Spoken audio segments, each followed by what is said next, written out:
Alright guys, so I'm about to take the valve cover top off and see if I can find something. It's giving me some more info on this thing because it's not starting. So let's see if this thing pops off. This one's got back down again.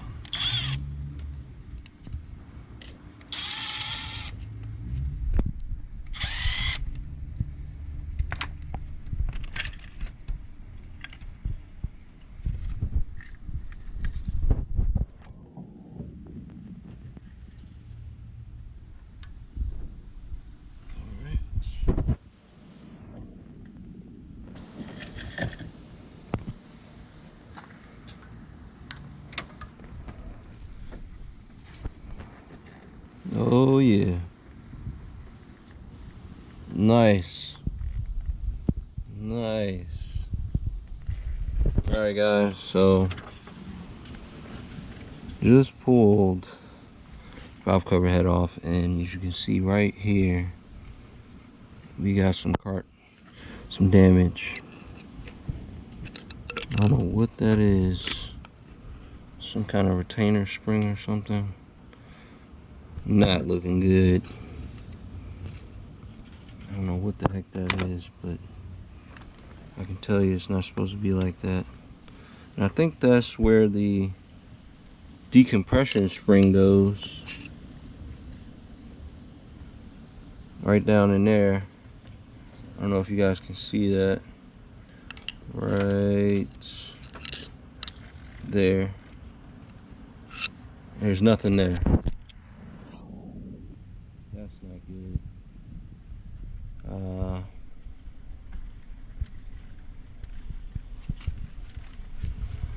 don't even see. I think this. I thought the cam. As you can see, this is a hot cam. I don't know anything about them, but it looks like he installed the. Maybe what did he install the cam backwards or something? This thing is supposed to have a lobe on it that presses on the decompression spring, I thought. Maybe I could be wrong, I don't know. The dowel pin that holds the bearing together over here is definitely damaged. I'm gonna have to figure that out. Hopefully I can get that out with these. I'm sure I'll be able to get it out, but yeah. So he did really have a hot cam in here, so he wasn't lying about that. Yeah, everything else looks pretty stout. Of course, I can't really tell unless I take everything apart and inspect it correctly. But yeah, we'll just go from there and see if we can't get these fenders painted. Order these parts. He doesn't know about the decompression spring. I don't know if he would. Yeah, I mean, he said he did a top end big bore kit on it. So, well, I believe that's what he said. I have to go back and look, but if he did that himself, I'm not sure that he would know how to put a top end together correctly, like with the piston rings at I think this, what, 180 degrees per ring, and then the oil ring is like 45 degrees off or something like that. So in that case, it would probably start burning oil if you didn't do that correctly. And if you didn't gap the rings correctly, then that'll also create burning oil situation. So I think I might just get a top end for this thing. I'm not sure yet, but I think I will try to get the decompression spring in the dowel pin and correctly place this cam in and see if it at least runs. And then we can go from there to see if it's burning oil and stuff, and at least to know that what condition it is in, as far as the bottom end goes, the crank bearings and stuff. Before I go and start purchasing things, I think it's best to do it that way. It's cheap and easy and shouldn't take that long. It's probably gonna take like a week to get those parts, but yeah, I'll keep you updated. Today, since we can't go any further on this, I think we're gonna start messing around with the fenders and maybe get some sanding going and see if we can't paint these things today. It's a nice day out, and I think we'll be able to do it. So I was telling you the fenders are pretty janked up. Somebody decided they painted it, and I don't know how long it's been on here, but it's been on here for a while. I can see that it's starting to chip and crack in places. So we're going to tear this, strip this down, and we're going to try to send it, see if we can repaint this thing. All right. Now I got some stuff over here. Paint remover, acetone to clean it up, purple power just to clean it off before we start sending it. And then a couple of things. We got a crack in it right here, and so I'm gonna try to use some epoxy plastic bonder, seal this crack up, and hopefully that holds together pretty well.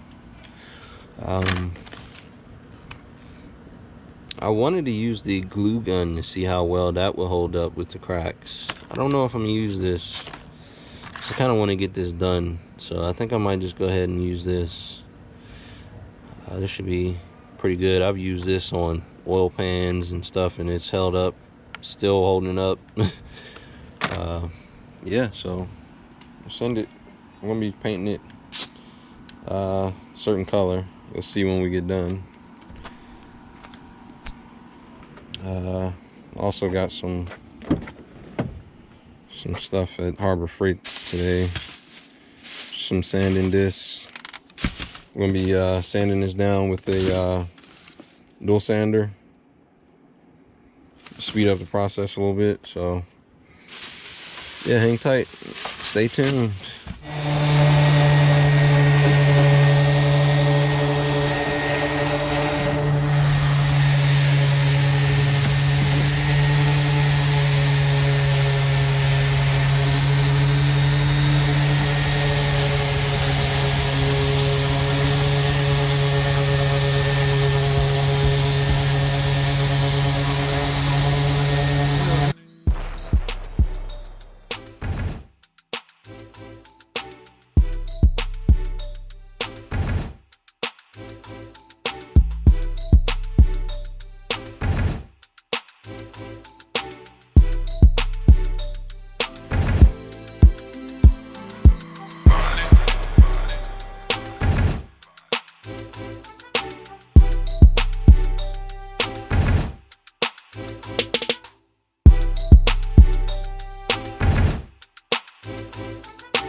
Alright guys,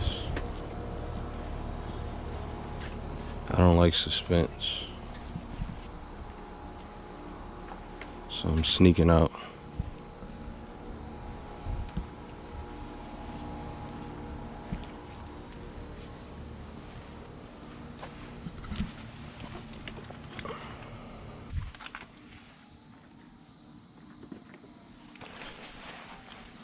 I just put the crank in time.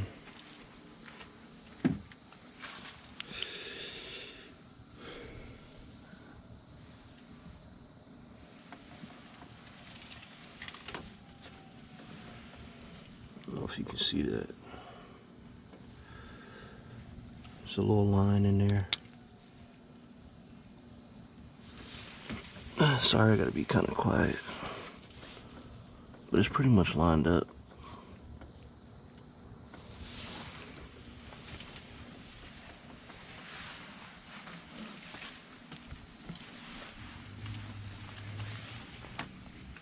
If you come over here,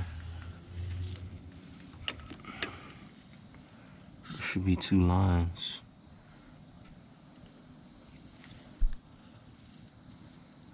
Sorry, the light is too bright. There should be 2 lines going across here. It looks like it's a little bit out of time. It should be flush, the 2 lines. Yeah, let me move the gasket. Yeah, it's not. So, I'm gonna try to see if I can get this thing a little bit closer to, I think it's like a tooth off, maybe 2 teeth. So I'm gonna take this tensioner here off, try to retime this. Yeah, once the tensioner is taken off, then I'll be able to create some play so that I can rotate this cam a little bit more. So give me a second, and then yeah, I'll get you guys updated here in a second.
Oh, this dude didn't even tighten the crank bolt down.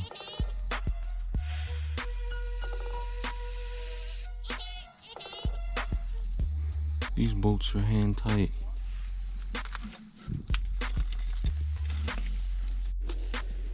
Now I'm taking these hand bolts off. I said this wasn't even tight.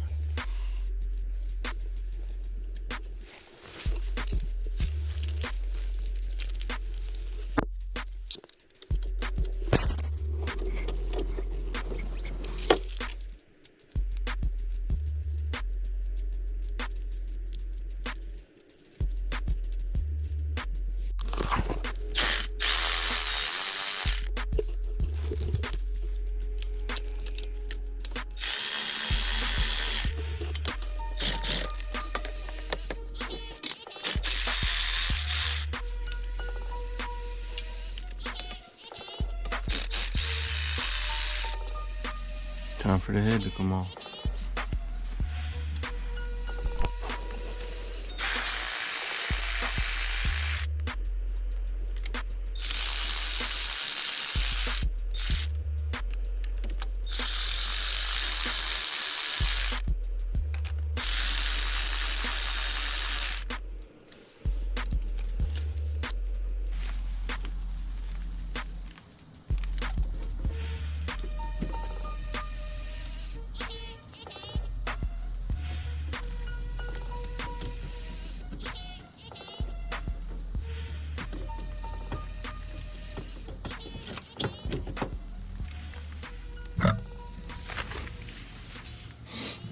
We got some piston valve damage here.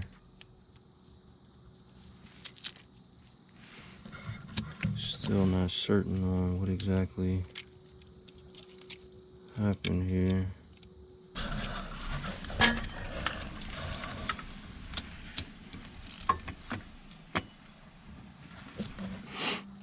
The walls look good. Huh.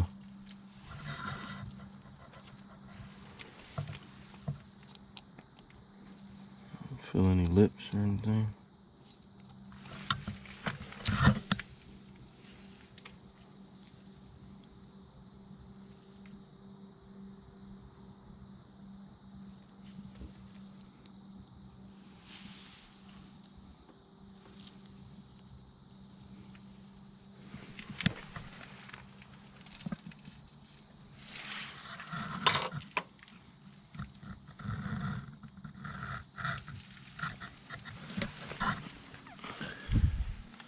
Board looks good. All right, guys. So as you know, it's pretty late, and so you can't see everything. I'm pretty much showing the cylinder head. There was some damage to the intake valves. There was chipping, and then I saw that on the piston as well.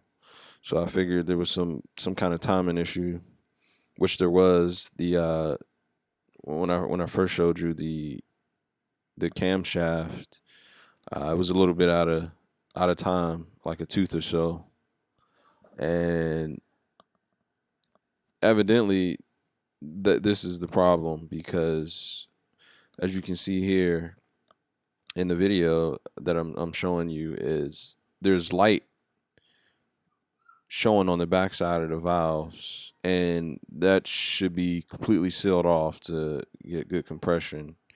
And this is a trick I learned, to stick the light inside the intake chamber, and if you see any light, then there's obviously a leak. And there's a pretty big leak on both valves on the intake side. So I'm more than certain that this is why I don't have compression and I can't get the bike running. So I'm gonna have to replace the valves. Well, anyways, I appreciate you guys for tuning in, watching. Please like and subscribe, support the channel. Yeah, we'll get to it. I'll keep you guys updated with all the videos I can, man. I try to stay active on this thing so I don't get bored, or you guys get bored, or a little bit of entertainment. So yeah, with that being said, stay tuned. We'll have some more stuff coming for you. I'll be ordering these parts here soon. Yeah, and hopefully this weekend we'll be able to install this stuff. All right, peace.